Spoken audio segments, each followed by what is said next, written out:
Hi hello ಎಲ್ಲರಿಗೂ ನಮಸ್ಕಾರ. Welcome back to our YouTube channel. ಇವತ್ತಿನ ಈ ತರಗತಿಯಲ್ಲಿ ಸಾಮಾನ್ಯ ಜ್ಞಾನ ವಿಷಯಕ್ಕೆ ಸಂಬಂಧಪಟ್ಟಂತಹ ಪ್ರಮುಖ ಸಂಭವನೀಯ ಪ್ರಶ್ನೆಗಳನ್ನು ಇವತ್ತಿನ ಈ ತರಗತಿಯಲ್ಲಿ ಸಾಲ್ವ್ ಮಾಡ್ತಾ ಹೋಗೋಣ. ಈ ತರಗತಿ ಮುಂಬರುವ ವಿಲೇಜ್ ಅಕೌಂಟೆಂಟ್ ಹಾಗೂ PDO ಪರೀಕ್ಷೆಗೆ ತುಂಬ ಯೂಸ್ಫುಲ್ ಆಗೋದ್ರಿಂದ ವಿಡಿಯೋನ ಸ್ಕಿಪ್ ಮಾಡದೆ ಕೊನೆಯವರೆಗೂ ನೋಡಿ. ಇಂದಿನ ಈ ತರಗತಿಯ ಮೊದಲ ಪ್ರಶ್ನೆ ಹೀಗಿದೆ: ಗತಾ ಸಪ್ತಸತಿ ಎಂಬ ಕೃತಿಯನ್ನ ರಚಿಸಿದವರು ಯಾರು? ಗತಾ ಸಪ್ತಸತಿ ಎಂಬ ಕೃತಿಯನ್ನು ರಚಿಸಿದವರು ಯಾರು? ಗೌತಮಿಪುತ್ರ ಶಾತಕರ್ಣಿ, ಹಾಲ, ಶ್ರೀಮುಖ, ಒಂದನೇ ಶಾತಕರ್ಣಿ. ಸೊ ಈ ಪ್ರಶ್ನೆಗೆ ಸರಿಯಾದ ಉತ್ತರ ಆಪ್ಷನ್ 2 ಹಾಲ. ಗತಾ ಸಪ್ತಸತಿ ಎಂಬ ಕೃತಿಯನ್ನು ರಚಿಸಿದವರು ಯಾರು ಅಂದರೆ ಹಾಲ. ಈ ಹಾಲನು ಈ ಗತಾ ಸಪ್ತಸತಿ ಅನ್ನುವಂಥ ಕೃತಿಯನ್ನು ಯಾವ ಭಾಷೆಯಲ್ಲಿ ರಚಿಸಿದ ಅಂದರೆ ಪ್ರಾಕೃತ ಭಾಷೆಯಲ್ಲಿ ರಚಿಸಿದ. ಯಾವ ಭಾಷೆ ಅಂದರೆ ಪ್ರಾಕೃತ ಭಾಷೆ.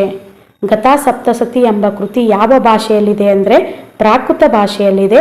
ಇದನ್ನು ರಚಿಸಿದವರು ಯಾರು ಅಂದರೆ ಹಾಲರಾಜ. ಸೊ ಈ ಗತಾ ಸಪ್ತಸತಿ ಅನ್ನುವಂತಹ ಕೃತಿ 700 ಶೃಂಗಾರ ಕಾವ್ಯಗಳನ್ನು ಒಳಗೊಂಡಿದೆ. ಈ ಗತಾ ಸಪ್ತಸತಿ ಅನ್ನುವಂತಹ ಕೃತಿ 700 ಶೃಂಗಾರ ಕಾವ್ಯಗಳನ್ನು ಒಳಗೊಂಡಿದೆ ಅಂತೇಳಿ ಹೇಳ್ಬೋದು. ಇನ್ನು ಹಾಲನಿಗೆ ಇದ್ದಂತಹ ಪ್ರಸಿದ್ಧ ಬಿರುದು ಯಾವುದು ಅಂದರೆ ಕವಿ ಪುಂಗವನೆಂಬ ಬಿರುದು ಯಾರಿಗಿತ್ತು ಅಂದರೆ ಹಾಲರಾಜನಿಗಿತ್ತು. ಈತ ರಚಿಸಿದ ಕೃತಿ ಯಾವುದು ಅಂದರೆ ಗತಾ ಸಪ್ತಸತಿ. ಯಾವ ಭಾಷೆಯಲ್ಲಿದೆ ಅಂದರೆ ಪ್ರಾಕೃತ ಭಾಷೆಯಲ್ಲಿದೆ. ನೆಕ್ಸ್ಟ್ ಪ್ರಶ್ನೆ: ಶ್ರೀ ಮಧ್ವಾಚಾರ್ಯರು ಪ್ರತಿಪಾದಿಸಿದ ತತ್ವ ಯಾವುದು?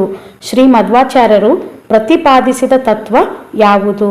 ದ್ವೈತ ಸಿದ್ಧಾಂತ, ಅದ್ವೈತ ಸಿದ್ಧಾಂತ, ವಿಶಿಷ್ಟಾದ್ವೈತ ಸಿದ್ಧಾಂತ, ಶಕ್ತಿ ವಿಶಿಷ್ಟಾದ್ವೈತ ಸಿದ್ಧಾಂತ. ಸೊ ಈ ಪ್ರಶ್ನೆಗೆ ಸರಿಯಾದ ಉತ್ತರ ಆಪ್ಷನ್ 1 ದ್ವೈತ ಸಿದ್ಧಾಂತ.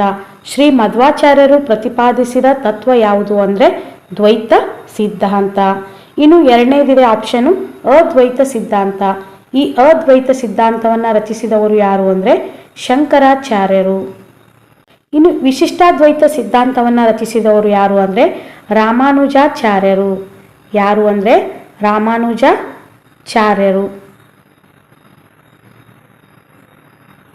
ಇನ್ನು ಶಕ್ತಿ ವಿಶಿಷ್ಟಾದ್ವೈತ ಸಿದ್ಧಾಂತವನ್ನು ಮಂಡಿಸಿದವರು ಯಾರು ಅಂದರೆ ಬಸವಣ್ಣನವರು. ಸೊ ಶ್ರೀ ಮಧ್ವಾಚಾರ್ಯರು ಪ್ರತಿಪಾದಿಸಿದ ತತ್ವ ಯಾವುದು ಅಂದರೆ ದ್ವೈತ ಸಿದ್ಧಾಂತ. ಅದ್ವೈತ ಸಿದ್ಧಾಂತವನ್ನು ರಚಿಸಿದವರು ಶಂಕರಾಚಾರ್ಯರು. ವಿಶಿಷ್ಟಾದ್ವೈತ ಸಿದ್ಧಾಂತವನ್ನು ಮಂಡಿಸಿದವರು ರಾಮಾನುಜಾಚಾರ್ಯರು. ಹಾಗೂ ಶಕ್ತಿ ವಿಶಿಷ್ಟಾದ್ವೈತ ಸಿದ್ಧಾಂತವನ್ನು ಪ್ರತಿಪಾದಿಸಿದವರು ಯಾರು ಅಂದರೆ ಬಸವಣ್ಣನವರು. ನೆಕ್ಸ್ಟ್ ಪ್ರಶ್ನೆ, 3ನೇ ಪ್ರಶ್ನೆ: ಭಾರತೀಯ ಪೌರತ್ವ ನೀತಿಯನ್ನು ಜಾರಿಗೊಳಿಸಿದ ವರ್ಷ? ಭಾರತೀಯ ಪೌರತ್ವ ನೀತಿಯನ್ನು ಜಾರಿಗೊಳಿಸಿದ ವರ್ಷ 1947, 1950, 1955, 1956. ಸೊ ಈ ಪ್ರಶ್ನೆಗೆ ಸರಿಯಾದ ಉತ್ತರ 1955. ಭಾರತೀಯ ಪೌರತ್ವ ನೀತಿಯನ್ನು ಜಾರಿಗೊಳಿಸಿದ ವರ್ಷ ಯಾವುದು ಅಂದರೆ 1955ರಂದು. ಇನ್ನು 1947ರಲ್ಲಿ ನಮ್ಮ ಭಾರತಕ್ಕೆ ಸ್ವಾತಂತ್ರ್ಯ ಸಿಕ್ಕಿತು.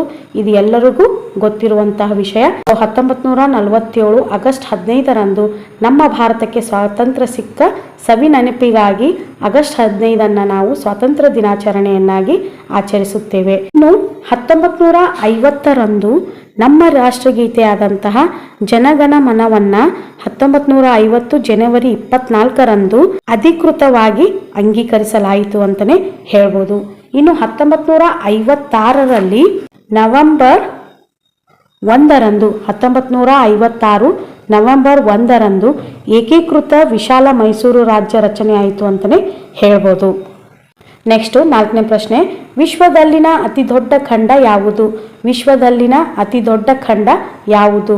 ಆಫ್ರಿಕಾ, ಉತ್ತರ ಅಮೇರಿಕಾ, ಏಷ್ಯಾ, ಆಸ್ಟ್ರೇಲಿಯಾ. ಸೊ ಈ ಪ್ರಶ್ನೆಗೆ ಸರಿಯಾದ ಉತ್ತರ ಆಪ್ಷನ್ 3 ಏಷ್ಯಾ ಖಂಡ. ವಿಶ್ವದಲ್ಲಿನ ಅತಿ ದೊಡ್ಡ ಖಂಡ ಯಾವುದು ಅಂದರೆ ಏಷ್ಯಾ ಖಂಡ. ನೆಕ್ಸ್ಟ್ ಪ್ರಶ್ನೆ, 5ನೇ ಪ್ರಶ್ನೆ: ದಂಡಿ ಯಾತ್ರೆ ನಡೆದ ವರ್ಷ? ದಂಡಿ ಯಾತ್ರೆ ನಡೆದ ವರ್ಷ. ಇನ್ನು ಆಪ್ಷನ್ ನೋಡೋದಾದರೆ 1930, 1929, 1905, 1902. ಸೊ ಈ ಪ್ರಶ್ನೆಗೆ ಸರಿಯಾದ ಉತ್ತರ ಆಪ್ಷನ್ 1 1930ರಲ್ಲಿ. ದಂಡಿ ಯಾತ್ರೆ ನಡೆದ ವರ್ಷ ಯಾವುದು ಅಂದರೆ 1930ರಲ್ಲಿ. ನೆಕ್ಸ್ಟ್ ಪ್ರಶ್ನೆ 6ನೇ ಪ್ರಶ್ನೆ 2011ರ ಜನಗಣತಿ ಪ್ರಕಾರ ಭಾರತದಲ್ಲಿ ಅತಿ ಹೆಚ್ಚು ಲಿಂಗಾನುಪಾತ ಹೊಂದಿರುವಂತಹ ರಾಜ್ಯ ಯಾವುದು? 2011ರ ಜನಗಣತಿ ಪ್ರಕಾರ ಭಾರತದಲ್ಲಿ ಅತಿ ಹೆಚ್ಚು ಲಿಂಗಾನುಪಾತ ಹೊಂದಿರುವಂತಹ ರಾಜ್ಯ ಯಾವುದು? ಆಪ್ಷನ್ ನೋಡೋದಾದರೆ ಹರಿಯಾಣ, ಅರುಣಾಚಲ ಪ್ರದೇಶ್, ಕರ್ನಾಟಕ, ಉಡುಪಿ. ಸೊ ಈ ಪ್ರಶ್ನೆಗೆ ಸರಿಯಾದ ಉತ್ತರ ಆಪ್ಷನ್ 2 ಅರುಣಾಚಲ ಪ್ರದೇಶ್. 2011ರ ಜನಗಣತಿ ಪ್ರಕಾರ ಭಾರತದಲ್ಲಿ ಅತಿ ಹೆಚ್ಚು ಲಿಂಗಾನುಪಾತ ಹೊಂದಿರುವಂತಹ ರಾಜ್ಯ ಯಾವುದು ಅಂದರೆ ಅರುಣಾಚಲ ಪ್ರದೇಶ್. ಅದೇ ರೀತಿ ಅತಿ ಕಡಿಮೆ ಲಿಂಗಾನುಪಾತ ಹೊಂದಿರುವಂತಹ ರಾಜ್ಯ ಯಾವುದು ಅಂದರೆ ಹರಿಯಾಣ. ಅತಿ ಕಡಿಮೆ ಲಿಂಗಾನುಪಾತ ಅಂದರೆ ಹರಿಯಾಣ, ಅತಿ ಹೆಚ್ಚು ಲಿಂಗಾನುಪಾತ ಅಂದರೆ ಅರುಣಾಚಲ ಪ್ರದೇಶ್. ಇನ್ನು ಅತಿ ಹೆಚ್ಚು ಲಿಂಗಾನುಪಾತ ಹೊಂದಿರುವಂತಹ ಜಿಲ್ಲೆ ಯಾವುದು ಅಂದರೆ ಉಡುಪಿ. ಅತಿ ಹೆಚ್ಚು ಲಿಂಗಾನುಪಾತ ಹೊಂದಿರುವಂತಹ ಜಿಲ್ಲೆ ಯಾವುದು ಅಂದರೆ ಉಡುಪಿ. ಇನ್ನು ಅತಿ ಕಡಿಮೆ ಲಿಂಗಾನುಪಾತ ಹೊಂದಿರುವಂತಹ ಜಿಲ್ಲೆ ಯಾವುದು ಅಂದರೆ ಬೆಂಗಳೂರು ನಗರ. ಜಿಲ್ಲೆ ವಿಷಯಕ್ಕೆ ಬಂದರೆ ಅತಿ ಹೆಚ್ಚು ಲಿಂಗಾನುಪಾತ ಉಡುಪಿ, ಅತಿ ಕಡಿಮೆ ಲಿಂಗಾನುಪಾತ ಬೆಂಗಳೂರು ನಗರ. ರಾಜ್ಯದ ವಿಷಯಕ್ಕೆ ಬಂದರೆ ಅತಿ ಹೆಚ್ಚು ಅರುಣಾಚಲ ಪ್ರದೇಶ್, ಅತಿ ಕಡಿಮೆ ಹರಿಯಾಣ. ನೆಕ್ಸ್ಟ್ ಪ್ರಶ್ನೆ 7ನೇ ಪ್ರಶ್ನೆ ಸುಪೀರಿಯರ್ ಸರೋವರ ಇರುವ ಖಂಡ ಯಾವುದು? ಸುಪೀರಿಯರ್ ಸರೋವರ ಇರುವ ಖಂಡ ಯಾವುದು? ಉತ್ತರ ಅಮೇರಿಕಾ, ದಕ್ಷಿಣ ಅಮೇರಿಕಾ, ಲ್ಯಾಟಿನ್ ಅಮೇರಿಕಾ. ಸೊ ಈ ಪ್ರಶ್ನೆಗೆ ಸರಿಯಾದ ಉತ್ತರ ಆಪ್ಷನ್ 1 ಉತ್ತರ ಅಮೇರಿಕಾ. ಸುಪೀರಿಯರ್ ಸರೋವರ ಇರುವಂತಹ ಖಂಡ ಯಾವುದು ಅಂದರೆ ಉತ್ತರ ಅಮೇರಿಕಾ. ನೆಕ್ಸ್ಟ್ ಪ್ರಶ್ನೆ 8ನೇ ಪ್ರಶ್ನೆ ಆಸ್ಟ್ರೇಲಿಯಾವನ್ನು ಕಂಡುಹಿಡಿದವರು ಯಾರು? ಆಸ್ಟ್ರೇಲಿಯಾವನ್ನು ಕಂಡುಹಿಡಿದವರು ಯಾರು? Option 1 Bartholomew Dias, option 2 Vasco da Gama, option 3 Columbus, option 4 captain James Cook. So ಈ ಪ್ರಶ್ನೆಗೆ ಸರಿಯಾದ ಉತ್ತರ ಆಪ್ಷನ್ 4 ಕ್ಯಾಪ್ಟನ್ ಜೇಮ್ಸ್ ಕುಕ್. ಆಸ್ಟ್ರೇಲಿಯಾವನ್ನು ಕಂಡುಹಿಡಿದವರು ಯಾರು ಅಂದರೆ ಕ್ಯಾಪ್ಟನ್ ಜೇಮ್ಸ್ ಕುಕ್. ನೆಕ್ಸ್ಟ್ ಪ್ರಶ್ನೆ 9ನೇ ಪ್ರಶ್ನೆ ಫ್ರೆಂಚರು ಭಾರತದಲ್ಲಿ ತಮ್ಮ ಎಲ್ಲ ಅಧೀನತೆಗಳನ್ನು ಕಳೆದುಕೊಂಡಂತಹ ವರ್ಷ ಯಾವುದು? ಫ್ರೆಂಚರು ಭಾರತದಲ್ಲಿ ತಮ್ಮ ಎಲ್ಲ ಅಧೀನತೆಗಳನ್ನು ಕಳೆದುಕೊಂಡ ವರ್ಷ ಯಾವುದು? 1760, 1746, 1748, 1754. ಸೊ ಈ ಪ್ರಶ್ನೆಗೆ ಸರಿಯಾದ ಉತ್ತರ ಆಪ್ಷನ್ 1 1760. ಫ್ರೆಂಚರು ಭಾರತದಲ್ಲಿ ತಮ್ಮ ಎಲ್ಲ ಅಧೀನತೆಗಳನ್ನು ಕಳೆದುಕೊಂಡಂತಹ ವರ್ಷ ಯಾವುದು ಅಂದರೆ 1760ರಲ್ಲಿ. ನೆಕ್ಸ್ಟ್ ಪ್ರಶ್ನೆ 10ನೇ ಪ್ರಶ್ನೆ ಅನುಭವ ಮಂಟಪವನ್ನು ಸ್ಥಾಪಿಸಿದವರು ಯಾರು? ಅನುಭವ ಮಂಟಪವನ್ನು ಸ್ಥಾಪಿಸಿದವರು ಯಾರು? ಬಸವೇಶ್ವರ, ಶಂಕರಾಚಾರ್ಯ, ಅಕ್ಕ ಮಹಾದೇವಿ, ಅಲ್ಲಮ ಪ್ರಭು. ಸೊ ಈ ಪ್ರಶ್ನೆಗೆ ಸರಿಯಾದ ಉತ್ತರ ಆಪ್ಷನ್ 1 ಬಸವಣ್ಣ. ಅನುಭವ ಮಂಟಪವನ್ನು ಸ್ಥಾಪಿಸಿದವರು ಯಾರು ಅಂದರೆ ಬಸವೇಶ್ವರ ಅಥವಾ ಬಸವಣ್ಣನವರು. ಈ ಅನುಭವ ಮಂಟಪವನ್ನು ಬಸವಣ್ಣನವರು ಎಲ್ಲಿ ಸ್ಥಾಪಿಸಿದರು ಅಂದರೆ ಬೀದರ್ ಜಿಲ್ಲೆಯ ಬಸವ ಕಲ್ಯಾಣದಲ್ಲಿ ಈ ಅನುಭವ ಮಂಟಪವನ್ನು ಸ್ಥಾಪಿಸಿದರು. ಇದರ ಅಧ್ಯಕ್ಷತೆಯನ್ನು ವಹಿಸಿದವರು ಯಾರು ಅಂದರೆ ಅಲ್ಲಮ ಪ್ರಭು. ಬಸವಣ್ಣನವರು ಸ್ಥಾಪಿಸಿರುವಂತಹ ಅನುಭವ ಮಂಟಪದ ಅಧ್ಯಕ್ಷತೆಯನ್ನು ವಹಿಸಿದವರು ಯಾರು ಅಂದರೆ ಅಲ್ಲಮ ಪ್ರಭು ಅವರು. ನೆಕ್ಸ್ಟ್ ಪ್ರಶ್ನೆ 11ನೇ ಪ್ರಶ್ನೆ ದಕ್ಷಿಣ ಭಾರತದಲ್ಲಿ ಆಳ್ವಿಕೆ ನಡೆಸಿದ ಕನ್ನಡ ಅರಸರು. ದಕ್ಷಿಣ ಭಾರತದಲ್ಲಿ ಆಳ್ವಿಕೆ ನಡೆಸಿದ ಕನ್ನಡ ಅರಸರು ಚೋಳರು, ರಾಷ್ಟ್ರಕೂಟರು, ಪಲ್ಲವರು, ಹೊಯ್ಸಳರು. ಸೊ ಈ ಪ್ರಶ್ನೆಗೆ ಸರಿಯಾದ ಉತ್ತರ ಆಪ್ಷನ್ 4 ಹೊಯ್ಸಳರು. ದಕ್ಷಿಣ ಭಾರತದಲ್ಲಿ ಆಳ್ವಿಕೆ ನಡೆಸಿದ ಕನ್ನಡದ ಅರಸರು ಯಾರು ಅಂದರೆ ಹೊಯ್ಸಳರು. ನೆಕ್ಸ್ಟ್ ಪ್ರಶ್ನೆ 12ನೇ ಪ್ರಶ್ನೆ ಪಶ್ಚಿಮ ಘಟ್ಟಗಳ ಪೂರ್ವ ಭಾಗದಲ್ಲಿ ಆಗುವ ಮಳೆಯು. ಪಶ್ಚಿಮ ಘಟ್ಟಗಳ ಪೂರ್ವ ಭಾಗದಲ್ಲಿ ಆಗುವ ಮಳೆಯು. ಆಪ್ಷನ್ 1 ಪರ್ವತ ಜನಿತ ಮಳೆ, ಆಪ್ಷನ್ 2 ಪರಿಸರಣ ಮಳೆ, ಆಪ್ಷನ್ 3 ಸಾಮಾನ್ಯ ಮಳೆ, ಆಪ್ಷನ್ 4 ಆವರ್ತ ಮಳೆ. ಸೊ ಈ ಪ್ರಶ್ನೆಗೆ ಸರಿಯಾದ ಉತ್ತರ ಆಪ್ಷನ್ 1 ಪರ್ವತ ಜನಿತ ಮಳೆ. ಆಪ್ಷನ್ 1 ಪರ್ವತ ಜನಿತ ಮಳೆ. ಪಶ್ಚಿಮ ಘಟ್ಟಗಳ ಪೂರ್ವ ಭಾಗದಲ್ಲಿ ಆಗುವಂತಹ ಮಳೆಗೆ ನಾವು ಏನಂತ ಕರಿತೀವಿ ಅಂದರೆ ಪರ್ವತ ಜನಿತ ಮಳೆ ಅಂಥೇಳಿ ಕರಿತೀವಿ. ನೆಕ್ಸ್ಟ್ ಪ್ರಶ್ನೆ 13ನೇ ಪ್ರಶ್ನೆ ಹಿಮಾಲಯ ತಪ್ಪಲಿನಲ್ಲಿರುವ ಅರಣ್ಯಗಳ ಬಗ್ಗೆ. ಹಿಮಾಲಯ ತಪ್ಪಲಿನಲ್ಲಿರುವ ಅರಣ್ಯಗಳ ಬಗ್ಗೆ. ಆಪ್ಷನ್ 1 ಸಮಭಾಜಕ ವೃತ್ತದ ನಿತ್ಯ ಹರಿದ್ವರ್ಣ ಅರಣ್ಯ. ಆಪ್ಷನ್ 2 ಮಾನ್ಸೂನ್ ಮಾದರಿಯ ಎಲೆ ಉದುರುವ ಅರಣ್ಯ. ಆಪ್ಷನ್ 3 ಮೆಡಿಟೇರಿಯನ್ ಅರಣ್ಯ. ಆಪ್ಷನ್ 4 ಮೊನಚಾದ ಎಲೆಗಳುಳ್ಳ ಅರಣ್ಯ. ಸೊ ಈ ಪ್ರಶ್ನೆಗೆ ಸರಿಯಾದ ಉತ್ತರ ಆಪ್ಷನ್ 2 ಮಾನ್ಸೂನ್ ಮಾದರಿಯ ಎಲೆ ಉದುರುವ ಅರಣ್ಯ. ಹಿಮಾಲಯ ತಪ್ಪಲಿನಲ್ಲಿರುವಂತಹ ಅರಣ್ಯಗಳು ಯಾವ ಬಗೆಯ ಅರಣ್ಯಗಳನ್ನು ಹೊಂದಿದೆ ಅಂದರೆ ಮಾನ್ಸೂನ್ ಮಾದರಿಯ ಎಲೆ ಉದುರುವ ಅರಣ್ಯದ ಬಗ್ಗೆ ಹೊಂದಿದೆ. ನೆಕ್ಸ್ಟ್ ಪ್ರಶ್ನೆ, ಕೆಳಗೆ ಸೂಚಿಸಿರುವ ಬೆಳೆಗಳಲ್ಲಿ ಯಾವುದು ರಾಬಿ ಬೆಳೆ? ಕೆಳಗೆ ಸೂಚಿಸಿರುವಂತಹ ಬೆಳೆಗಳಲ್ಲಿ ಯಾವುದು ರಾಬಿ ಬೆಳೆ? ಭತ್ತ, ಜೋಳ, ಗೋಧಿ, ರಾಗಿ. ಸೊ ಈ ಪ್ರಶ್ನೆಗೆ ಸರಿಯಾದ ಉತ್ತರ ಆಪ್ಷನ್ 3 ಗೋಧಿ. ಕೆಳಗೆ ಸೂಚಿಸಿರುವ ಬೆಳೆಗಳಲ್ಲಿ ಯಾವುದು ರಾಬಿ ಬೆಳೆ ಅಂದರೆ ಗೋಧಿ ಇದು ರಾಬಿ ಬೆಳೆಗೆ ಸೇರಿದಂತಹ ಬೆಳೆಯಾಗಿದೆ. ನೆಕ್ಸ್ಟ್ ಪ್ರಶ್ನೆ 15ನೇ ಪ್ರಶ್ನೆ, ಕೃಷಿಗಾರಿಕೆಯು ಯಾವ ವರ್ಗದ ಉದ್ಯೋಗಕ್ಕೆ ಸೇರುತ್ತದೆ? ಕೃಷಿಗಾರಿಕೆಯು ಯಾವ ವರ್ಗದ ಉದ್ಯೋಗಕ್ಕೆ ಸೇರುತ್ತದೆ? ಪ್ರಾಥಮಿಕ ವರ್ಗದ ಉದ್ಯೋಗ, ಪ್ರಾಚೀನ ಉದ್ಯೋಗ, ದ್ವಿತೀಯ ವರ್ಗದ ಉದ್ಯೋಗ, ತೃತೀಯ ವರ್ಗದ ಉದ್ಯೋಗ. ಸೊ ಈ ಪ್ರಶ್ನೆಗೆ ಸರಿಯಾದ ಉತ್ತರ ಆಪ್ಷನ್ 1 ಪ್ರಾಥಮಿಕ ವರ್ಗದ ಉದ್ಯೋಗ. ಕೃಷಿಗಾರಿಕೆಯು ಯಾವ ವರ್ಗದ ಉದ್ಯೋಗಕ್ಕೆ ಸೇರುತ್ತದೆ ಅಂದರೆ ಪ್ರಾಥಮಿಕ ವರ್ಗದ ಉದ್ಯೋಗಕ್ಕೆ ಸೇರುತ್ತದೆ. ನೆಕ್ಸ್ಟ್ ಪ್ರಶ್ನೆ 16ನೇ ಪ್ರಶ್ನೆ, ವಿಧಾನಸಭಾ ಸದಸ್ಯತ್ವಕ್ಕೆ ಸ್ಪರ್ಧಿಸುವ ವ್ಯಕ್ತಿ. ವಿಧಾನಸಭಾ ಸದಸ್ಯತ್ವಕ್ಕೆ ಸ್ಪರ್ಧಿಸುವಂತಹ ವ್ಯಕ್ತಿ ಸರ್ಕಾರಿ ಸೇವೆಯಲ್ಲಿರಬೇಕು, 25 ವರ್ಷ ವಯೋಮಿತಿ ದಾಟಿರಬಾರದು, ನ್ಯಾಯಾಲಯದಲ್ಲಿ ಅಪರಾಧಿ ಎಂದು ಘೋಷಿಸಿರಬೇಕು, ದಿವಾಳಿ ಆಗಬಾರದು ಮತ್ತು ಮಾನಸಿಕ ಸ್ವಾಸ್ಥ್ಯವಿರಬೇಕು. ಸೊ ಈ ಪ್ರಶ್ನೆಗೆ ಸರಿಯಾದ ಉತ್ತರ ಆಪ್ಷನ್ 4 ದಿವಾಳಿ ಆಗಬಾರದು ಮತ್ತು ಮಾನಸಿಕ ಸ್ವಾಸ್ಥ್ಯವಿರಬೇಕು. ವಿಧಾನಸಭಾ ಸದಸ್ಯತ್ವಕ್ಕೆ ಸ್ಪರ್ಧಿಸುವಂತಹ ವ್ಯಕ್ತಿಯಲ್ಲಿ ಇರಬೇಕಾದಂಥ ಅರ್ಹತೆಗಳೇನಾಗಿರಬೇಕು ಅಂದರೆ ಸರ್ಕಾರಿ ಸೇವೆಯಲ್ಲಿರಬೇಕು ಅನ್ನೋದು ಆಪ್ಷನ್ ಹೊಂದಿದೆ. ಸೊ ಇದು ತಪ್ಪು, ಯಾಕಂದರೆ ವಿಧಾನಸಭಾ ಸದಸ್ಯತ್ವಕ್ಕೆ ಸ್ಪರ್ಧಿಸುವಂತಹ ವ್ಯಕ್ತಿ ಸರ್ಕಾರಿ ಸೇವೆಯಲ್ಲಿರಬಾರದು. ಆಮೇಲೆ 25 ವರ್ಷ ವಯೋಮಿತಿ ದಾಟಿರಬಾರದು ಅಂತಿದೆ ಆಪ್ಷನ್ 2. ಸೊ 25 ವರ್ಷ ವಯೋಮಿತಿ ದಾಟಿರಬೇಕು. ನ್ಯಾಯಾಲಯದಲ್ಲಿ ಅಪರಾಧಿ ಎಂದು ಘೋಷಿಸಬೇಕು ಅಂತೇಳಿದೆ ಆಪ್ಷನ್ 3.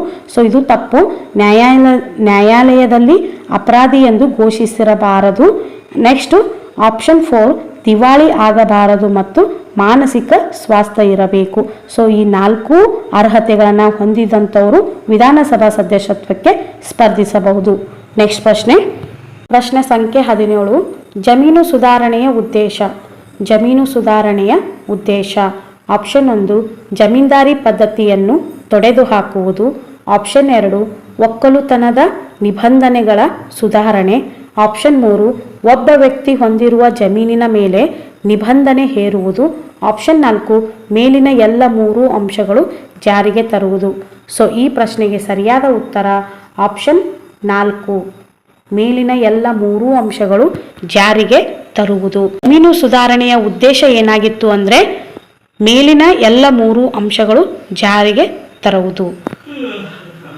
ನೆಕ್ಸ್ಟ್ ಪ್ರಶ್ನೆ ಸಂಖ್ಯೆ 18, ಇತ್ತೀಚಿನ ಜನಗಣತಿ ಪ್ರಕಾರ ಕರ್ನಾಟಕದ ಜನಸಂಖ್ಯೆ ಎಷ್ಟು? ಇತ್ತೀಚಿನ ಜನಗಣತಿ ಪ್ರಕಾರ ಕರ್ನಾಟಕದ ಜನಸಂಖ್ಯೆ ಎಷ್ಟು? ಆಪ್ಷನ್ 1 6.11 ಕೋಟಿ. ಆಪ್ಷನ್ 2 6.10 ಕೋಟಿ. ಆಪ್ಷನ್ 3 6.3 ಕೋಟಿ. ಆಪ್ಷನ್ 4 ಈ ಮೇಲಿನ ಯಾವುದೂ ಅಲ್ಲ. ಸೊ ಈ ಪ್ರಶ್ನೆಗೆ ಸರಿಯಾದ ಉತ್ತರ ಆಪ್ಷನ್ 1 6.11 ಕೋಟಿ. ಇತ್ತೀಚಿನ ಜನಗಣತಿ ಪ್ರಕಾರ ಅಂದರೆ 2011ರ ಜನಗಣತಿ ಪ್ರಕಾರ ಕರ್ನಾಟಕದ ಜನಸಂಖ್ಯೆ ಎಷ್ಟು ಅಂದರೆ 6.11 ಕೋಟಿ. ನೆಕ್ಸ್ಟ್ ಪ್ರಶ್ನೆ 19ನೇ ಪ್ರಶ್ನೆ, ಭಾರತೀಯ ರಾಷ್ಟ್ರೀಯ ಕಾಂಗ್ರೆಸ್ಸಿನ ಪ್ರಥಮ ಅಧಿವೇಶನದ ಅಧ್ಯಕ್ಷತೆ ವಹಿಸಿದವರು ಯಾರು? ಭಾರತೀಯ ರಾಷ್ಟ್ರೀಯ ಕಾಂಗ್ರೆಸ್ಸಿನ ಪ್ರಥಮ ಅಧಿವೇಶನದ ಅಧ್ಯಕ್ಷತೆ ವಹಿಸಿದವರು ಯಾರು? A O. Hume, Mahatma Gandhi, WC Banerjee, Ambedkar. So ಈ ಪ್ರಶ್ನೆಗೆ ಸರಿಯಾದ ಉತ್ತರ ಆಪ್ಷನ್ 3 WC ಬ್ಯಾನರ್ಜಿ. ಭಾರತೀಯ ರಾಷ್ಟ್ರೀಯ ಕಾಂಗ್ರೆಸ್ಸಿನ ಪ್ರಥಮ ಅಧಿವೇಶನದ ಅಧ್ಯಕ್ಷತೆ ವಹಿಸಿದವರು ಯಾರು ಅಂದರೆ WC ಬ್ಯಾನರ್ಜಿಯವರು. ಇನ್ನು ಮಹಾತ್ಮ ಗಾಂಧಿ 1924ರಲ್ಲಿ ಬೆಳಗಾವಿಯಲ್ಲಿ ನಡೆದಂತಹ ಅಧಿವೇಶನ ಅಂದರೆ ಬೆಳಗಾವಿಯಲ್ಲಿ 1924ರಲ್ಲಿ ನಡೆದಂತಹ ರಾಷ್ಟ್ರೀಯ ಕಾಂಗ್ರೆಸ್ಸಿನ ಅಧ್ಯಕ್ಷತೆಯನ್ನು ಮಹಾತ್ಮ ಗಾಂಧಿಯವರು ವಹಿಸಿದ್ದರು. ಇನ್ನು ಈ ರಾಷ್ಟ್ರೀಯ ಕಾಂಗ್ರೆಸ್ನ ಸ್ಥಾಪಕರು ಯಾರು ಅಂದರೆ ಎ.ಓ. ಹೋಮ್. ಸ್ಥಾಪನೆ ಮಾಡಿದವರು ಯಾರು ಅಂದರೆ ಎ.ಓ. ಹೋಮ್. ಅದರ ಮೊದಲ ಅಧ್ಯಕ್ಷತೆಯನ್ನು ವಹಿಸಿದವರು WC ಬ್ಯಾನರ್ಜಿ. 20ನೇ ಪ್ರಶ್ನೆ, ವೈಜ್ಞಾನಿಕ ಬೇಸಾಯವು ಕೆಳಗೆ ಸೂಚಿಸಿರುವ ಯಾವ ಅಂಶ ಹೊಂದಿರುವುದಿಲ್ಲ? ವೈಜ್ಞಾನಿಕ ಬೇಸಾಯವು ಕೆಳಗೆ ಸೂಚಿಸಿರುವ ಯಾವ ಅಂಶ ಹೊಂದಿರುವುದಿಲ್ಲ? ಆಪ್ಷನ್ 1 ಮಣ್ಣಿನ ಫಲವತ್ತತೆ ಕಾಪಾಡುವುದು, ಆಪ್ಷನ್ 2 ರಾಸಾಯನಿಕ ಗೊಬ್ಬರದ ಬಳಕೆ, ಆಪ್ಷನ್ 3 ಹೆಚ್ಚು ಇಳುವರಿ ಬೀಜದ ಬಳಕೆ, ಆಪ್ಷನ್ 4 ಸಾಂಪ್ರದಾಯಿಕ ವ್ಯವಸಾಯ ವಿಧಾನಗಳ ಬಳಕೆ. ಸೊ ಈ ಪ್ರಶ್ನೆಗೆ ಸರಿಯಾದ ಉತ್ತರ ಆಪ್ಷನ್ 4 ಸಾಂಪ್ರದಾಯಿಕ ವ್ಯವಸಾಯ ವಿಧಾನಗಳ ಬಳಕೆ. ವೈಜ್ಞಾನಿಕ ಬೇಸಾಯವು ಕೆಳಗೆ ಸೂಚಿಸಿರುವ ಯಾವ ಅಂಶ ಹೊಂದಿರುವುದಿಲ್ಲ ಅಂದರೆ ಸಾಂಪ್ರದಾಯಿಕ ವ್ಯವಸಾಯ ವಿಧಾನಗಳ ಬಳಕೆಯನ್ನು ಹೊಂದಿರುವುದಿಲ್ಲ. ಇದನ್ನು ಹೊರತುಪಡಿಸಿ ಮಣ್ಣಿನ ಫಲವತ್ತತೆ ಕಾಪಾಡುವುದು, ರಾಸಾಯನಿಕ ಗೊಬ್ಬರದ ಬಳಕೆ ಹೊಂದಿರುವುದು, ಹೆಚ್ಚು ಇಳುವರಿ ಬೀಜದ ಬಳಕೆಯನ್ನು ಬಳಸುವಂಥದ್ದು ವೈಜ್ಞಾನಿಕ ಬೇಸಾಯದ ಅಂಶಗಳಾಗಿವೆ. ನೆಕ್ಸ್ಟ್ 21ನೇ ಪ್ರಶ್ನೆ, ಆರ್ಯ ಸಮಾಜದ ಸ್ಥಾಪಕ ಯಾರು? ಆರ್ಯ ಸಮಾಜದ ಸ್ಥಾಪಕ ಯಾರು? ರಾಜಾರಾಮ್ ಮೋಹನ್ ರಾಯ್, ಆತ್ಮಾರಾವ್ ಪಾಂಡುರಂಗ, ದಯಾನಂದ್ ಸರಸ್ವತಿ, ಜ್ಯೋತಿರಾವ್ ಫೂಲೆ. ಸೊ ಈ ಪ್ರಶ್ನೆಗೆ ಸರಿಯಾದ ಉತ್ತರ ಆಪ್ಷನ್ 3 ದಯಾನಂದ್ ಸರಸ್ವತಿ.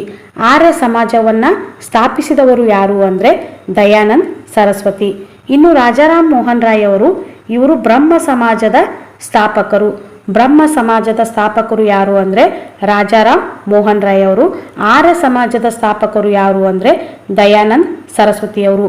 ಇನ್ನು ಆತ್ಮಾರಾವ್ ಪಾಂಡುರಂಗ ಅವರು ಪ್ರಾರ್ಥನಾ ಸಮಾಜದ ಸ್ಥಾಪಕರು. ಪ್ರಾರ್ಥನಾ ಸಮಾಜದ ಸ್ಥಾಪಕರು ಯಾರು ಅಂದರೆ ಆತ್ಮಾರಾವ್ ಪಾಂಡುರಂಗ ಅವರು. ಇನ್ನು ಜ್ಯೋತಿರಾವ್ ಫೂಲೆ ಅವರು ಸತ್ಯಶೋಧಕದ ಪಿತಾಮಹರು ಅಂಥೇಳಿ ಕರಿತೀವಿ. ಆರ್ಯ ಸಮಾಜದ ಸ್ಥಾಪಕರು ಯಾರು ಅಂದರೆ ದಯಾನಂದ್ ಸರಸ್ವತಿ. ಬ್ರಹ್ಮ ಸಮಾಜದ ಸ್ಥಾಪಕರು ಯಾರು ಅಂದರೆ ರಾಜಾರಾಮ್ ಮೋಹನ್ ರಾಯ್. ಆತ್ಮಾರಾವ್ ಪಾಂಡುರಂಗ ಅವರು ಪ್ರಾರ್ಥನಾ ಸಮಾಜದ ಸ್ಥಾಪಕರಾಗಿರ್ತಾರೆ. ಇನ್ನು ಜ್ಯೋತಿರಾವ್ ಫೂಲೆ ಅವರು ಸತ್ಯಶೋಧಕದ ಪಿತಾಮಹರಾಗಿರ್ತಾರೆ. ಸೊ ನೆಕ್ಸ್ಟ್ 22ನೇ ಪ್ರಶ್ನೆ, ಆದಿಮಾನವ ಒಂದೆಡೆ ನೆಲೆಸಿ ಜೀವನ ಮಾಡಲು ಪ್ರಾರಂಭಿಸಿದಂತಹ ಕಾಲ ಯಾವುದು? ಆದಿಮಾನವ ಒಂದೆಡೆ ನೆಲೆಸಿ ಜೀವನ ಮಾಡಲು ಪ್ರಾರಂಭಿಸಿದಂತಹ ಕಾಲ ಯಾವುದು? ಹಳೆ ಶಿಲಾಯುಗ, ಹೊಸ ಶಿಲಾಯುಗ, ಕಬ್ಬಿಣ ಯುಗ, ಲೋಹಯುಗ. ಸೊ ಈ ಪ್ರಶ್ನೆಗೆ ಸರಿಯಾದ ಉತ್ತರ ಆಪ್ಷನ್ 2 ಹೊಸ ಶಿಲಾಯುಗ. ಆದಿಮಾನವ ಒಂದೆಡೆ ನೆಲೆಸಿ ಜೀವನ ಮಾಡಲು ಪ್ರಾರಂಭಿಸಿದಂತಹ ಕಾಲ ಯಾವುದು ಅಂದರೆ ಹೊಸ ಶಿಲಾಯುಗ. ನೆಕ್ಸ್ಟ್ 23ನೇ ಪ್ರಶ್ನೆ, ಗುಪ್ತ ಸ್ವರ್ಣಯುಗ ಕಾಲವು ಎಷ್ಟು ಶತಮಾನವಿತ್ತು? ಗುಪ್ತ ಸ್ವರ್ಣಯುಗ ಕಾಲವು ಎಷ್ಟು ಶತಮಾನವಿತ್ತು? 1, 3, 2, 4. ಸೊ ಈ ಪ್ರಶ್ನೆಗೆ ಸರಿಯಾದ ಉತ್ತರ ಆಪ್ಷನ್ 3, 2. ಗುಪ್ತ ಸ್ವರ್ಣಯುಗ ಕಾಲವು 2 ಶತಮಾನವಿತ್ತು. ನೆಕ್ಸ್ಟ್ 24ನೇ ಪ್ರಶ್ನೆ, ವೇದಗಳಲ್ಲಿ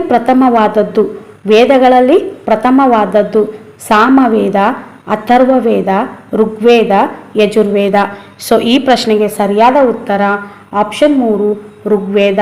ವೇದಗಳಲ್ಲೇ ಪ್ರಥಮವಾದದ್ದು ಅಥವಾ ವೇದಗಳಲ್ಲೇ ಪುರಾತನವಾದಂತಹ ವೇದ ಯಾವುದು ಅಂದರೆ ಋಗ್ವೇದ. ನೆಕ್ಸ್ಟ್ 25ನೇ ಪ್ರಶ್ನೆ, ಪಂಚಾಯತ್ ರಾಜ್ ಸಂಸ್ಥೆ ಕಾರ್ಯನಿರ್ವಹಿಸುವುದು. ಪಂಚಾಯತ್ ರಾಜ್ ಸಂಸ್ಥೆ ಕಾರ್ಯನಿರ್ವಹಿಸುವುದು ಗ್ರಾಮದ ಹಂತದಲ್ಲಿ, ತಾಲೂಕು ಹಂತದಲ್ಲಿ, ಜಿಲ್ಲಾ ಹಂತದಲ್ಲಿ, ಮೇಲಿನ ಎಲ್ಲ 3 ಹಂತಗಳಲ್ಲಿ. ಸೊ ಈ ಪ್ರಶ್ನೆಗೆ ಸರಿಯಾದ ಉತ್ತರ ಆಪ್ಷನ್ 4 ಮೇಲಿನ ಎಲ್ಲ 3 ಹಂತಗಳಲ್ಲಿ.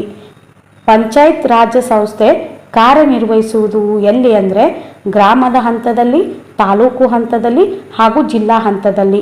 ಆದ್ದರಿಂದ ಮೇಲಿನ ಎಲ್ಲ 3 ಹಂತಗಳು ಅನ್ನುವಂತಹ ಆಪ್ಷನ್ ಸರಿಯಾದ ಉತ್ತರವಾಗಿದೆ. ಸೊ ಇದಾಗಿತ್ತು ಇಂದಿನ ತರಗತಿ. ಈ ತರಗತಿ ಖಂಡಿತ ನಿಮಗೆ ಯೂಸ್ಫುಲ್ ಆಗಿದೆ ಅಂಥೇಳಿ ಭಾವಿಸ್ತಾ ಇದ್ದೀನಿ. ಯಾಕೆಂದರೆ ಇದು ಪೇಪರ್ 1ಗೆ ಸಂಬಂಧಪಟ್ಟಂತಹ ಪ್ರಶ್ನೆಗಳಾಗಿರುವುದರಿಂದ ಈ ತರಗತಿ ಖಂಡಿತ ನಿಮಗೆ ಉಪಯೋಗವಾಗಲಿದೆ. ಈ ತರಗತಿ ನಿಮಗೆ ಇಷ್ಟವಾದರೆ ಪ್ಲೀಸ್ ಲೈಕ್ ಮಾಡಿ, ಶೇರ್ ಮಾಡಿ ಹಾಗೂ ತಪ್ಪದೆ ಸಬ್ಸ್ಕ್ರೈಬ್ ಮಾಡಿಕೊಳ್ಳಿ. ಇಲ್ಲಿಯವರೆಗೂ ಈ ತರಗತಿಯನ್ನು ವೀಕ್ಷಣೆ ಮಾಡಿದ ಎಲ್ಲರಿಗೂ ಥ್ಯಾಂಕ್ ಯು ಸೋ ಮಚ್.